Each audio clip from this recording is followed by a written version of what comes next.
अपनी चर्चा कल्याण के 4 सोपान हमारे धर्म ग्रंथों में की गई है। उसी 4 सोपानों पर कुछ देर चिंतन करें।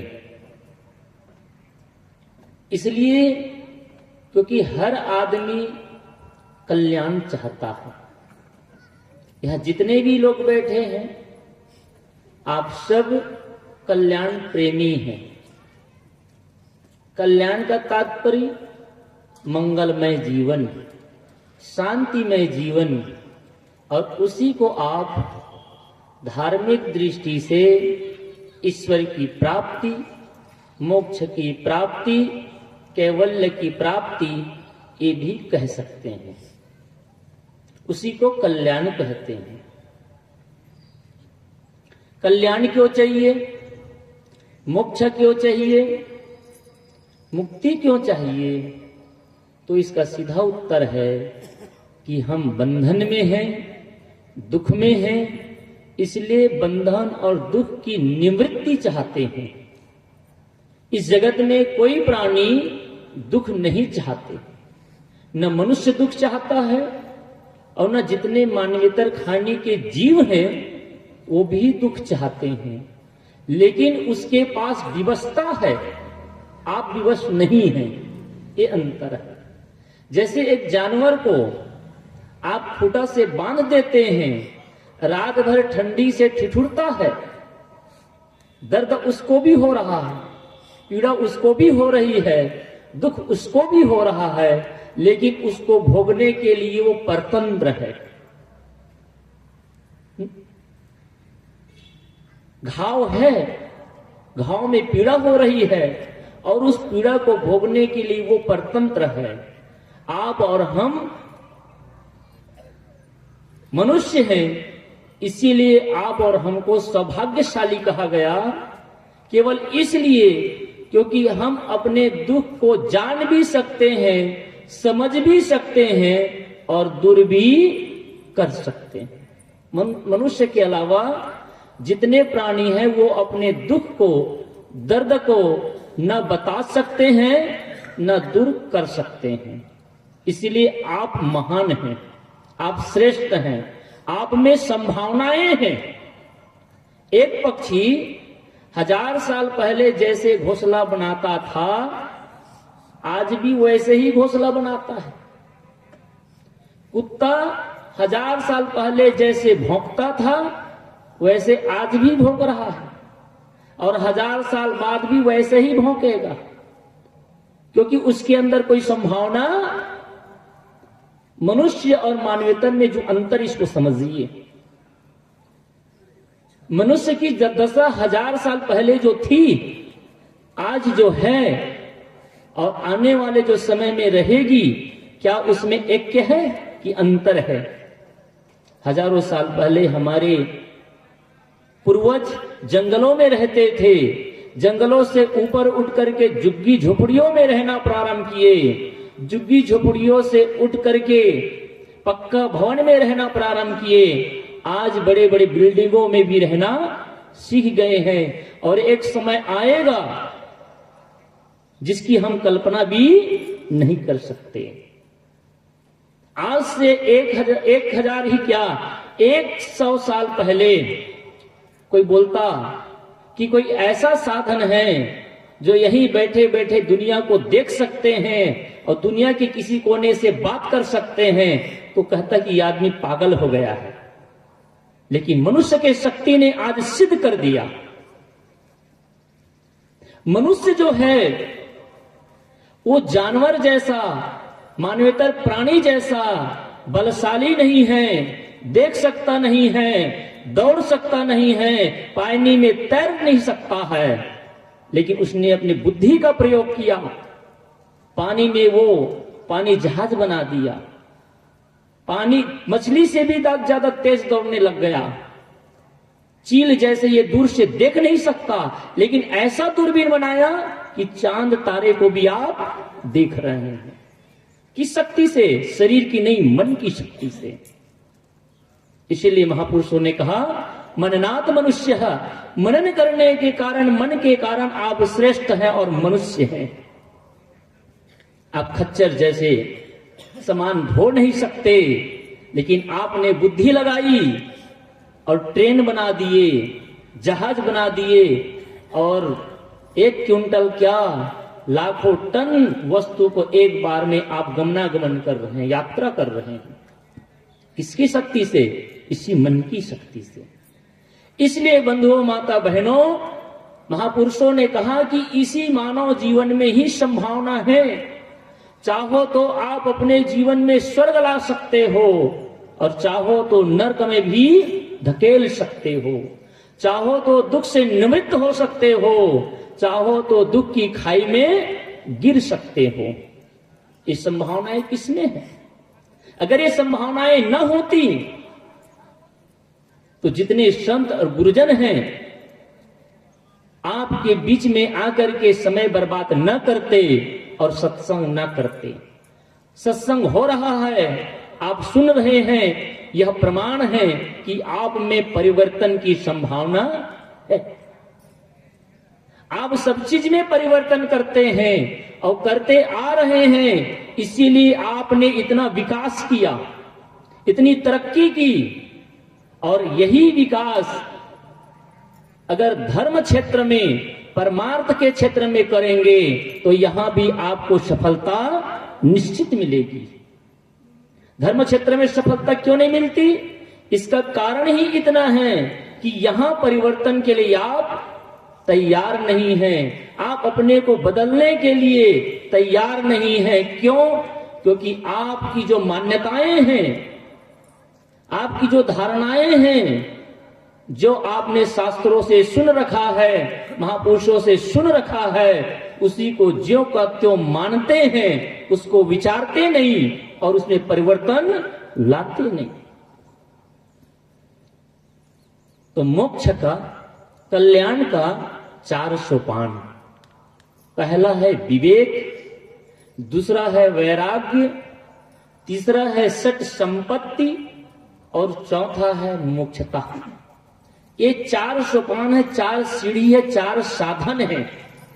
इन 4 साधनों से ही हम अपने जीवन को सफल बना सकते हैं, जीवन में सुख और शांति को प्राप्त कर सकते हैं, जीवन में कल्याणमय जीवन को स्थापित कर सकते हैं। एक भाई आया मेरे पास, परसों की घटना है। सत्संग समाप्त होने के बाद कुछ देर बैठा, उससे कुछ चर्चा होने लगी। उसने कहा, साहब हम गलत खान पान का त्याग कर चुके हैं, सात्विक आहार विहार लेते हैं, घर में प्रेम से रहते हैं, गुरु संत आते हैं उसकी भाव बंदगी करते हैं। क्या इतना ही है या इतना ही से काम चलेगा कि आगे कुछ और करना है? मैंने कहा, आपके पैर में 10 कांटे गड़े हैं, आपने एक एक करके 9 कांटा निकाल लिए, तो 9 कांटा की पीड़ा से तो मुक्त हो गए, लेकिन जो एक कांटा अभी गड़ा है उसकी पीड़ा से आप मुक्त नहीं होंगे। जब तक पूरे कांटे नहीं भी निकल जाते तब तक पूर्ण दुख से निवृत्त नहीं हो सकते, पूर्ण पीड़ा से मुक्त नहीं हो सकते। उसी प्रकार से आपने बहुत अच्छा किया, खान पान का सुधार कर लिए, घर के वातावरण को सुंदर बना लिए और भक्तिमय जीवन जी रहे हो, ये ठीक है। लेकिन तय ये करना है, इतना करने के बाद अगर दुख है, परेशानी है, पीड़ा है, चिंता है, उलझन है, तो कहीं न कहीं अभी भी समस्या बनी हुई है। उन समस्याओं का निवारण करना भी जरूरी है। फिर उसको मैंने कुछ चर्चा की, आज वही चर्चा का विषय है। अगर आप भी दुख से निवृत्त होना चाहते हैं, चाहे वो संत हो, चाहे वो गृहस्थ हो, चाहे वो पढ़ हो, चाहे वो अनपढ़ हो, चाहे वो जवान हो, चाहे वो वृद्ध हो, सबके लिए कोई दूसरा रास्ता नहीं, केवल एक ही रास्ता है।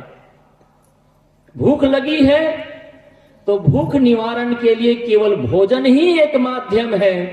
जाप, पूजा, पाठ कुछ भी काम आएगा नहीं।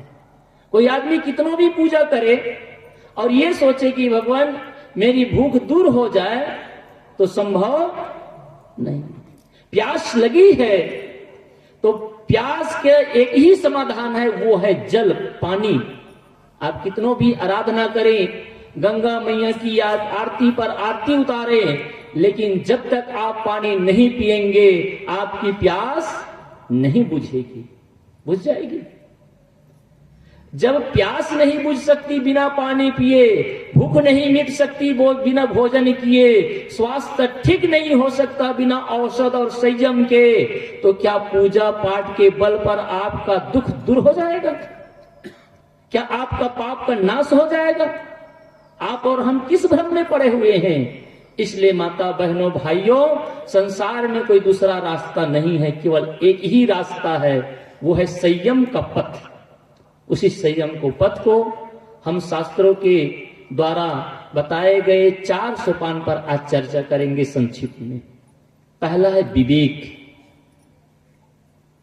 अगर आप शांति और मुक्ति चाहते हैं तो सर्वप्रथम विवेक अपनाइए। और ये कोई कबीर पंथ नहीं कह रहा है। देखिए, जो आज चर्चा कर रहा हूं ये केवल कबीर पंथ की बात नहीं है। कबीर साहित्यों में ही नहीं लिखा है, बल्कि धर्म ग्रंथों में लिखा है, भारतीय साहित्यों में लिखा है कि कल्याण के 4 सोपान विवेक, वैराग्य, सठ संपत्ति और मुमुक्षता, इन मार्गों से ही आप कल्याण और मुक्त को प्राप्त कर सकते हैं। तो क्या पहला विवेक। विवेक किसे कहते हैं? तो नित्य और अनित्य को अलग अलग देखना, सत्य और असत्य को अलग अलग करना, शुद्ध और अशुद्ध को अलग अलग करना, या यह कहीं आपकी सादा भाषा में बताऊं, जैसे कंकड़ और चावल मिला हो, दोनों को अलग अलग करना ही विवेक है। इसी को विवेक बुद्धि कहते हैं। मैंने कल कहते कहते आपको बीच में बताया था कि हर जगह आदमी विवेक करता है। विवेक नाम परख करता है, उसी को कबीरपंथ के लोग पारख कहते हैं। क्या कहते हैं? उसी विवेक के शक्ति को पारख कहते हैं, और उसका शुद्ध शब्द है परख। जीवन में तब तक आप दुख से निवृत्त नहीं हो सकते जब तक आपके जीवन में परख की शक्ति नहीं होगी। आप जो कुछ भी करते हैं उस पर परख करिए, विचार करिए। मैं कौन हूं? संसार क्या है? जगत क्या है? मैं इस संसार में क्यों आया हूं? आपने और हमने कभी इस पर सोचा ही नहीं, कभी इस पर विचार नहीं किया। विचार करिए, और जब विवेक करके अगर काम करेंगे, किस पर विवेक करें? तो अपने दैनिक जीवन व्यवहार में भी विवेक करिए, और धर्म की बातों पर भी विवेक करिए। दोनों जगह विवेक की जरूरत है। तो व्यवहार में थोड़ा बहुत तो विवेक करते भी हैं। मैं कल भी उदाहरण दिया, जब बाजार जाते हैं तो विवेक पूर्वक खरीदते हैं कि आंख मूंद कर खरीदते हैं? विवेक पूर्वक। चाहे साड़ी खरीदे, चाहे बर्तन खरीदें, चाहे और अन्य वस्तु खरीदें, आप बिना परख किए, बिना छान विचार किए, इसी को गुरु कबीर ने कहा, सार सार को गही रहे, थोथा देव उड़ाए, साधु ऐसा चाहिए जैसे शुभ शुभाए। साधु को कैसे चाहिए? साधु नाम अच्छा आदमी, गुड मैन। इंग्लिश में उसे गुड मैन कहते हैं, जो अच्छा आदमी है, उसी को साधु कहते हैं। साधु का मतलब वेशधारी नहीं, सफेद गेरुआ कपड़ा नहीं, जो अच्छा आदमी है, जो गुड मैन है, जिसका जीवन सात्विक है, सुलझा हुआ है और सुंदर है। अच्छा आदमी की पहचान बता रहा हूं। जिसका मन सुलझा हुआ है, जिसका मन सात्विक है और जिसका जीवन सात्विक है, ऐसे आदमी को अच्छा आदमी कहते हैं, गुड मैन कहते हैं, और ऐसी को साधु भी कहते हैं। कबीर साहब ने कहा कि अच्छा आदमी बनना चाहते हो तो उसकी पहली शिक्षा है कि परख करो। कैसे परख करें? जैसे सुपा, माताएं सुपा से धान को पछोड़ती है, चावल को पछोड़ती है या अन्य वस्तु को पछोड़ती है, तो क्या करती है? भूसा को फेंक देती है और अन्न के कण को अंदर रख लेती है। और ऋग्वेद में इसी को अलग ढंग से कहा, चन्नी का उदाहरण दिया, जिस प्रकार से सत्तू को चन्नी से छाना जाता है।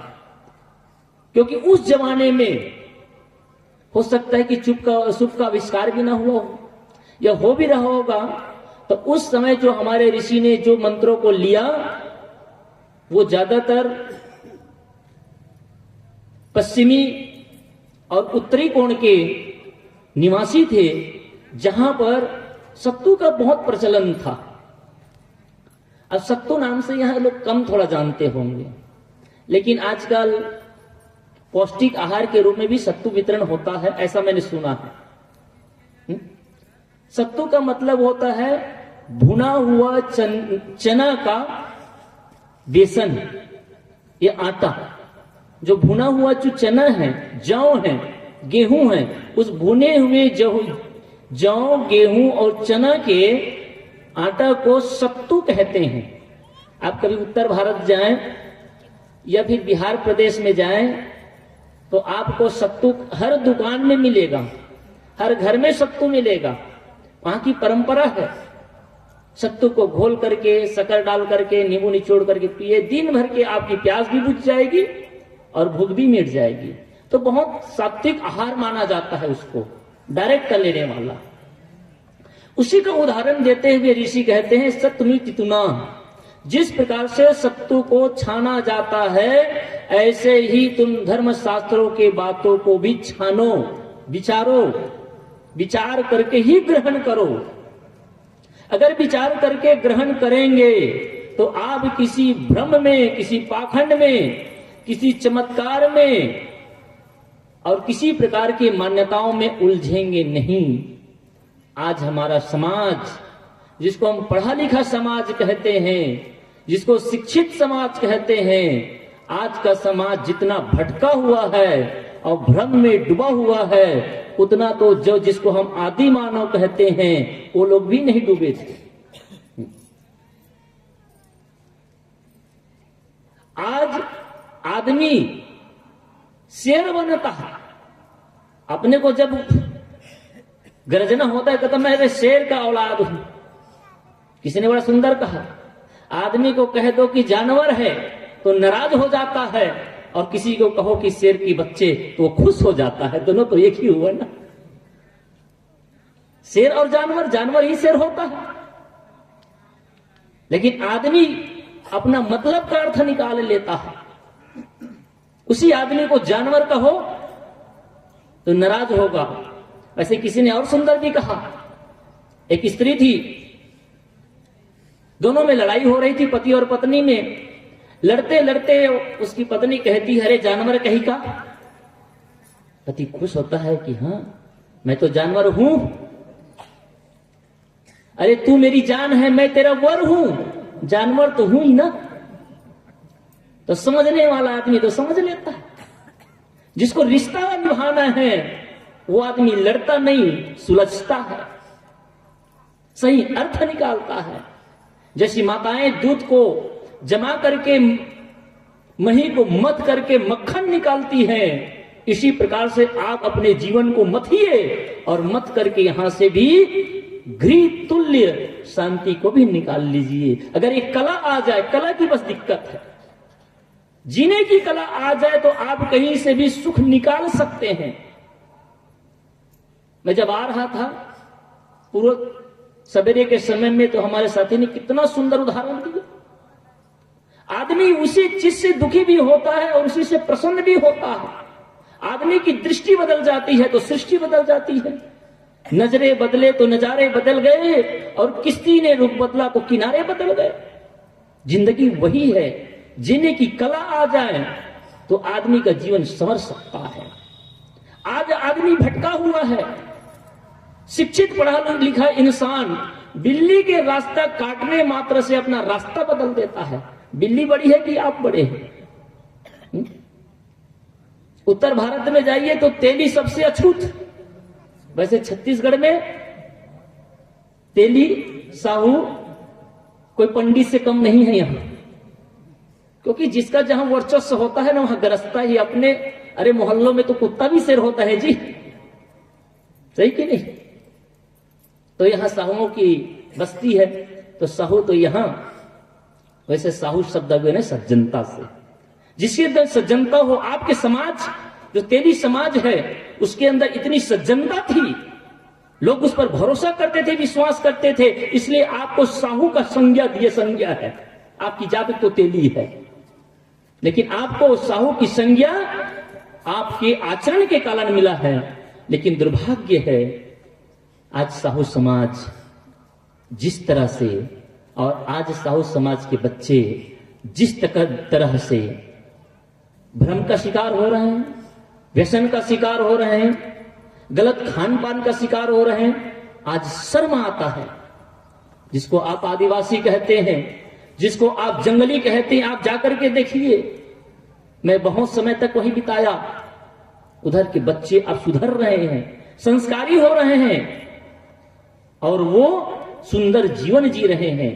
और आपके घर के बच्चे, जिसको आप कबीरपंथी कहते हैं, साहू कहते हैं, ऐसे घर के लोग बिगड़ रहे हैं। और आज उनके माँ बाप, उनकी बूढ़े बुजुर्ग सिर झुका करके चलते हैं।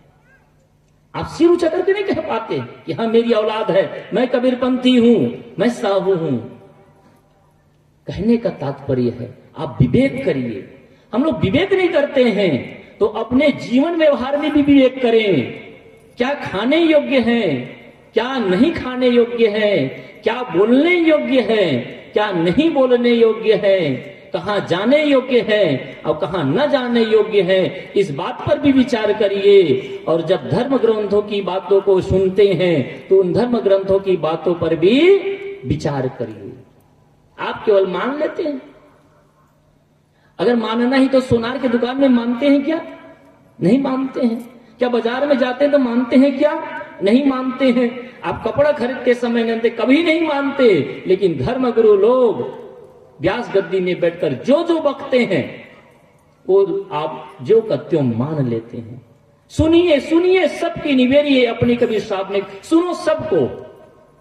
कबीर साहब एक ऐसे संत हुए, किसी चीज का विरोध नहीं किए। उसने कहा सुनो, जितना सुन सकते हो सुनो।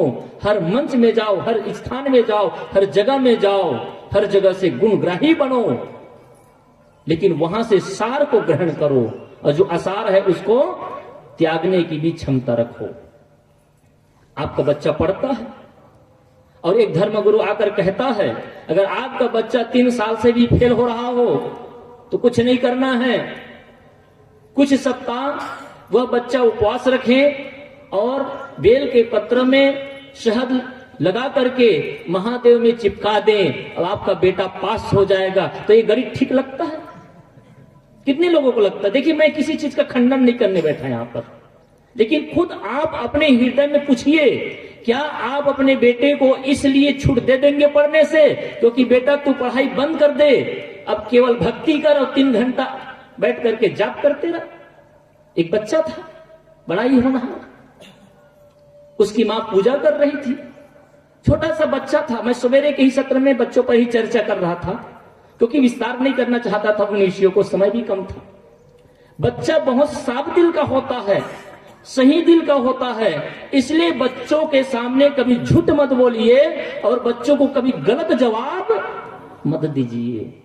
बच्चा जो पूछता है आपको हिम्मत होना चाहिए उसके जवाबों का सही सही जवाब देने का। आप गुमराह न करें बच्चों को, आप टाल देते हैं। कैसे टालते हैं? उस टालने पर ही एक उदाहरण बता दूं, चुटकुला है। एक मां थी, अपने बेटे को लेकर के एक कार्यक्रम में गई। जब कार्यक्रम में गई तो बच्चा उसको तो लाज न शर्म, उसने कहा कि माँ पेशाब लग रहा है। सब सहेलियों के बीच में बैठी थी, वो ले गई। थोड़ी देर के बाद में फिर कहता है पेशाब। तो आकर कहे बेटा तू बार बार बोलता है पेशाब पेशाब, अब जब भी पेशाब लगे ना तो पेशाब मत कहना। तो क्या कहना, मेरे पास आना और मेरे कान में चुपके से कहना कि मां मुझे गीत गाना है। अब गलत पाठ पढ़ा दिया ना, अब गलत बात पढ़ लिया बच्चा। अब वो घर में तो चल जाता था क्योंकि मां गीत को जानती थी। धीरे धीरे पिता भी समझ गए थे गीत क्या है। बच्चा को जब भी पेशाब जाना होता कहता कि मां गीत गाना है, ठीक ले जाता, ले जाती। थोड़े दिन की बात थी, तीजा पोला का त्योहार था। मां को मैके जाने का समय आया और छोटा बच्चा साथ में वो भी चला गया। शुरू दिन ही मां अपनी अन्य बहनों के साथ में मशगूल हो गई बात करने में। अरे जब हमारी बहनें मिलती हैं सवेरे से शाम और शाम से सवेरे कब होता पता नहीं चलता, बात खत्म ही नहीं होती। तो बहनों में अपने मां बहनों में चर्चा होने लगी। ये जो बच्चा था छोटा सा जल्दी सो गया, किसके साथ, नाना के साथ। नाना के प्यारा होता है। बच्चा का नींद 12 बजे टूटी और जैसी नींद खुली, नाना बेचारे बस सोने ही वाला था, नींद तो ऐसे भी नहीं पड़ रही थी। उसने कहे नाना गीत गाना है, गीत गाना है। कहे क्या? अरे कहे रात हो गई है, सवेरे गाना अभी रहने दो। बच्चा 2 मिनट रुक गया। 2 मिनट के बाद अब कितना रोके जी? अरे जवान आदमी नहीं रोक सकता, आप कैसे रोक सकते हैं भला? थोड़ी देर के बाद कहा कि मामा नाना गीत गाना है। चुप, डांट के दूसरी बार डांटा। पहले तो चुपकाया, प्रेम से समझाया, दूसरे बार डांटा। जब बच्चा से रहा नहीं गया तो जोर से उसने बोला कि मामा नाना मुझे जोर से गाना गाना है। नाना जी ने कहा देख जोर से मत गा, अगर गाना है तो तू मेरे कान में चुपके से गा। वो बच्चा गाना गाना शुरू किया। ये सीख किसने दी? आपने अपने सहूलियत के कारण बच्चों को आपने गलत सीख दे दी, गलत शिक्षा दे दिए। इसलिए माता बहनों कि आप बच्चों को गलत सीख मत दीजिए।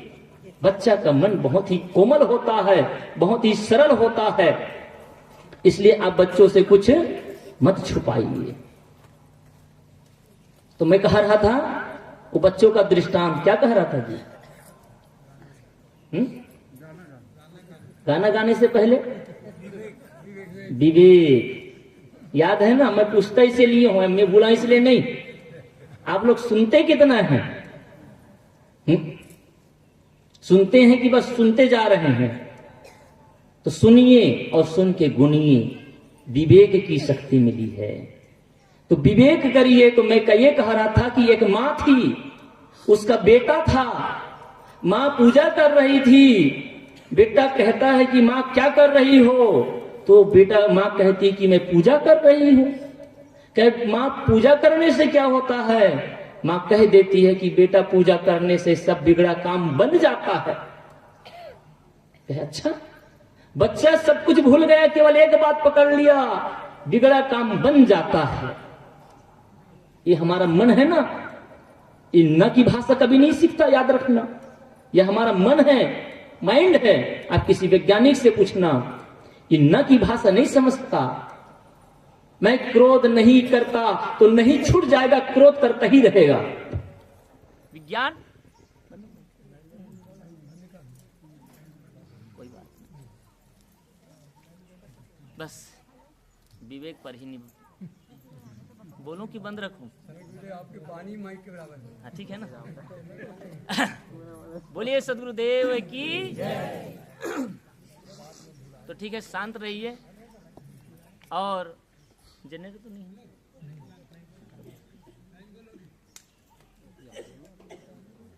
हाँ, तो जो मुख्य टॉपिक पर मैं कह रहा था, ऐसे मेरी आवाज इतनी है कि पीछे तक जरूर जाएगा। दादिया उनानी सुना था वो? हाँ सुन रही, दोनों जन बैठे एक जगह, मोर दादी नानी। तो माँ गलत उत्तर देती है। क्या उत्तर देती है? माँ कहती है कि बेटा भगवान बिगड़ा हुआ सब काम बना देता है। बच्चा एक बात पकड़ लेता है कि बिगड़ा हुआ काम भगवान बना देता है। दूसरा दिन वो भी सवेरे नहाता है, स्नान करता है, स्नान करके आता है और वह स्नान करके पूजा में बैठ जाता है। माँ हैरान रहती कि 5-7 साल का बच्चा पूजा करने बैठा है। उसने कहा कोई बात नहीं, जब आएगा। उसने देखा कि बेटा तू क्या कर रहा है? उसने कहा कि माँ मैं पूजा कर रहा हूं, मैं भी ध्यान कर रहा हूं। कहे तू किस लिए ध्यान कर रहा है? माँ आप ही ने कहा है ना, कल मैं आपसे पूछा तो आपने कहा कि बिगड़ा काम सब भगवान बना देता है। इसलिए माँ परसों मैं गणित का परीक्षा दिलाने गया था और हिंदी का परीक्षा दिलाने गया था, दोनों में एक एक गलती हो गई, उसी के सुधार के लिए मैं बैठा हूं। उसने हुआ क्या? तो मुझे पूछा गया था कि 5 और 4 कितना होता है? मैंने 10 लिख दिया था। मैं भगवान से प्रार्थना कर रहा हूं कि 10 को मेट करके 9 बना दे। उसने कहा माँ एक दूसरा प्रश्न हिंदी का था, उसमें पूछा गया था कि भारत की राजधानी कहाँ है? उसमें 4 ऑप्शन थे, दिल्ली, मुंबई, चेन्नई और कलकत्ता। मैंने दिल्ली के जगह में मुंबई लिख दिया है माँ, और भगवान से मैं प्रार्थना कर रहा हूँ कि वो मुंबई से दिल्ली कर दें। यहाँ जितने लोग बैठे हैं मैं आपसे पूछता हूँ, आप सब धार्मिक हैं, ईश्वर की उपासना करते हैं, भक्ति करते हैं। मैं भक्ति के लिए मना नहीं करता, उपवास करने के लिए भी मना नहीं करता, पूजा पाठ करने के लिए नहीं मना करता, लेकिन क्या आप इस बात को मानेंगे कि ये पूजा के बल पर आपका बेटा पास हो जाएगा? क्या मुंबई के जगह में दिल्ली हो जाएगा? क्या 10 के जगह में 9 हो जाएगा? हो सकता है कि नहीं हो सकता? ये विचार करना चाहिए कि नहीं करना चाहिए? लेकिन जब एक पंडित कहता है कि तू उपवास रह और तुम्हें सुंदर पति मिल जाएगा, तू उपवास कर तुम्हें धन और संपत्ति मिल जाएगा, तू उपवास कर भगवान की आराधना कर और तुम्हें धन दौलत मिल जाएगा, और आप तुरंत मान जाते हैं। मान जाते कि नहीं मान जाते? विचार किए? क्योंकि आपको लगता है ये शॉर्टकट का रास्ता आपको जल्दी पहुंचाएगा। अरे शॉर्टकट का रास्ता सदैव जन्नत में पहुंचाता है, कहीं स्वर्ग में ले जाता नहीं है। तो मैं कह रहा था विवेक करिए। तो पहला चरण है विवेक। मैंने बताया आत्मा अनात्मा क्या है। मैं आत्मा हूं, ये शरीर अनात्मा है, जड़ और चेतन। मैं चेतन हूं, ये शरीर जड़ है, इसका विवेक करिए। धर्म के ग्रंथों में जो उलूल जुलूल बातें लिखी हैं, इस पर विवेक करिए, छान करिए, विचारिए। मैं आपको केवल आंख मूंदकर मानने के लिए नहीं कहता और आपको छोड़ने के लिए भी नहीं कहता। आप खुद विचार करके देखिए और आपको जो सही लगे। लेकिन आपके धर्मगुरु ने पहले से ठोक दिया कील, क्या कि आप तर्क नहीं कर सकते, क्योंकि विश्वास करो, विश्वासम फलदायकम। ये जो कीला है ना, पहले से ठोक दिया गया है। विश्वासम फलदायकम, विश्वास ही फल देता है। अरे गोबर को तू विश्वास में अगर खाएगा तो क्या कथा ही सुना दू 2 मिनट में, बाकी चर्चा तो कल हो ही जाएगी। एक पंडित जी थे, पंडित जी पूजा करने बैठे। तो पंडित जी ने सारी तैयारी करी तो बच्चा को बोला, गांव उसका सहयोग से उसका पिता का शरीर छूट गया था, उसी के अंतिम कार्यक्रम में पूजा आरती थी। तो घर का बेटा था जवान 17-18 साल का, उसको कहा कि बेटा गाय का गोबर ले आओ। गाय का गोबर किस लिए? कहे ले आओ, पूजा की विधि है, जरूरत पड़ेगा। उसकी दादी ने डांटा, अरे पंडित जी बोला ले आओ। ले आया बेचारा, ला करके उसको सजा करके रख दिया, 2-2 गोल रख दिया, पोनी में पीला हल्दी चढ़ा करके उसको ढांक दिया। लड़का ने कहा पंडित जी ये क्या है? अरे यही तो गौरी गणेश है। उसने कहा कि पंडित जी मेरे गांव के चौराहा में पड़ा था गाय का गोबर, उसको उठाकर मैं ही लाया हूं, और तुम इसको गौरी गणेश बताते हो। उसने कहा बेटा मान लो, यही भगवान है, यही गौरी गणेश है। बच्चा ने कहा चलो भाई मान ही लेते हैं, अब मानना ही है, और ना माने तो पंडित का काम ना बने, और हमारी दादी और मां नाराज हो जाएंगी। मान गया। पूजा संपन्न हुई। पूजा के बाद घर के मालकिन ने कहा कि महाराज जी पूजा तो हो गई है, विदाई तो हो गई है, लेकिन महाप्रसाद भी खा करके जाना। महाप्रसाद खुश हो गया, चलो भाई खिला को तो भी दे रहे हैं। लड़का बढ़िया एक थाली में सजाया, एक गिलास में गंगा जल ले लिए। कौन सा गंगा जल? गौ माता का गंगा जल। इसको कोई भारतीय गौ गंगा जल से कम तो मानते नहीं है। और गोबर को थोड़ा थोड़ा बढ़िया से गोल गोल लड्डू बना लिया और बढ़िया से सजा करके लाया। कहे कि पंडित जी खाइए, मैं आपके लिए बढ़िया बर्फी बनाया हूं, बढ़िया गुलाब जामुन बनाया हूं। पंडित जी ने कहा इसमें तो कहीं बर्फी और पेड़ा तो दिखता नहीं, कहीं गुलाब जामुन तो दिखता नहीं। अरे क्या लाया है? ये गोबर को तो मुझे बर्फी बताता है। कि उसने कहा कि पंडित जी मान लो ना, जब गोबर भगवान बन सकता है तो क्या गोबर पेड़ा और बर्फी नहीं बन सकता? लेकिन बंधुओं, आपको धर्म के नाम पर विश्वास का कील ठोक देते हैं और विश्वास का कील ठोकवा करके आपको यह कहते हैं कि आप विचार मत करो। अगर विचार न करना होता तो आपको प्रकृति ने, परमात्मा ने, उसी परमात्मा ने जिसे जन्म दिया आप कहते हैं, आपको बुद्धि क्यों दिए, आपको विवेक की शक्ति क्यों दिए? मानना ही तो। जानवर जैसे ही हम होते मान लेते। जानवर को जहां बांधते वो बंध जाता है, जो देते खा लेता है, मान लेते। अगर मानना ही होता तो इतने सारे शास्त्र क्यों बने हैं? मानने के कारण शास्त्र नहीं बने हैं। अगर मान लिए होते तो अर्जुन ने इतने सारे प्रश्न न करते और कृष्ण को इतना उत्तर न देना पड़ता। अरे उन्होंने तर्क दिया और तर्क किया, इसलिए आज गीता बनी। हमारे जिज्ञासु ने, हमारे साधकों ने तर्क किए और तर्क किए, इसीलिए उपनिषद की भी रचना हुई। ये तर्क ग्रंथ है सब। जितने जिस धर्म ग्रंथ को आप पढ़ते हैं, जिस धर्म ग्रंथ को आप उदाहरण देते हैं, वो धर्म ग्रंथ ही अपने आप में तर्क का ग्रंथ है। अगर तर्क न होता तो गुरु और शिष्य की परंपरा की जरूरत न पड़ती। आज गुरु और शिष्य की परंपरा इसलिए है ताकि आप तर्क करते हैं और गुरु उसका समाधान देते हैं। अगर मानना ही था तो एक शास्त्र से काम बन जाता, एक वचन से काम बन जाता। आज निरंतर इतने शास्त्र बने हैं, इतने धर्म ग्रंथ बने हैं, और इसी भारत के धरती में 6 दर्शन बन गए हैं। और 6 दर्शन तो प्रत्यक्ष है और अप्रत्यक्ष पता नहीं और कितने दर्शन हैं। सांख्य, वैशेषिक, न्याय, मीमांसा, ब्रह्मसूत्र, योग दर्शन, कितने सारे धर्मशास्त्र बने हैं। ये तर्क हुआ इसलिए बना है जी। इसलिए जो लोग कहते हैं कि आप मान लो शास्त्र वचन है, मान लो गुरु वचन है, मान लो क्योंकि ईश्वर वचन है, सबसे पहला झूठ तो यही है, किसी ईश्वर ने कोई ग्रंथ रचा ही नहीं है। इस पर विचार करिए, विवेक करिए, और इसी विवेक के पथ पर आगे चल करके आप कल्याण और मुक्ति के पथ को भी पा सकते हैं। आज इतने ही कहकर मैं अपनी वाणी को विराम करता हूं।